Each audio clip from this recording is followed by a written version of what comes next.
So this is a message for the parents. Please make sure that you are speaking to your children about world events. Last night I was scrolling on social media and I happened to mention that my heart is breaking for Palestine. And my 9-year-old goes, I thought Palestine were the bad guys. And I'm like, why would you say that? And he goes, well, doesn't the US support Israel? And I'm like, yeah. He's like, so doesn't mean that we're on Israel's side? I said, the government is on Israel's side, but I'm not on Israel's side. And he was like, why not? So I said to him, imagine Jacob is just hanging out in his room. Jacob is his 3-year-old little brother. And you go in Jacob's room and you tell Jacob, this is my room now. You just stay on your bed. The rest of the room is mine. Jacob has a toddler bed, so it's very small. And now you take up Jacob's room, and the whole time you're in there taking up Jacob's room, you're bullying him, okay? And Jacob cannot come off of his bed. He can't go to the bathroom. He can't go to the kitchen without your permission.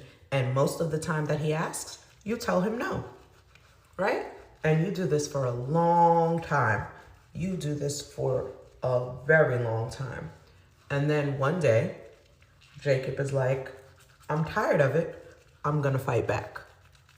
And Jacob hits you as hard as he can, right? Is that going to hurt? He's like, not really.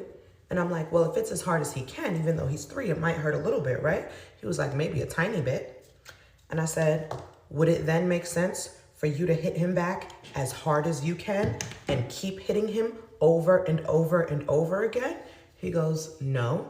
And I'm like, why not? He's like, because it's not fair, because I'm bigger than him and stronger than him. And I said, and that's exactly what's happening. Palestine was an independent nation, and then Israel came and they said, this is our holy land. We're taking it back. You can only stay in this little area.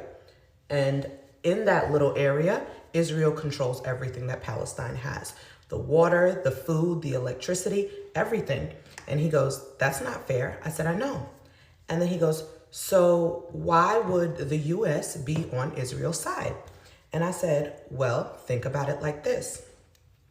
If you are occupying Jacob's room and then you let Jackson and Justice come in and take all of Jacob's toys, Jackson and Justice are gonna be on your side. So when Jacob does decide to stand up for himself and fight back, they're gonna say, oh, Jacob is wrong. Why would he do something like that? Because you're giving them Jacob's toys. And I said, so think about that, but instead of toys, it's resources. Palestine has resources that the United States and other countries want. And Israel lets them get those resources. So it's very likely that they're gonna side with Israel because Israel gives them what they want. So they're going to paint Palestine as the bad guys, even though they're the ones being bullied, and they're going to paint Israel as the good guys because those are their friends. And he's like, well, why don't people just know that Israel is being a bully?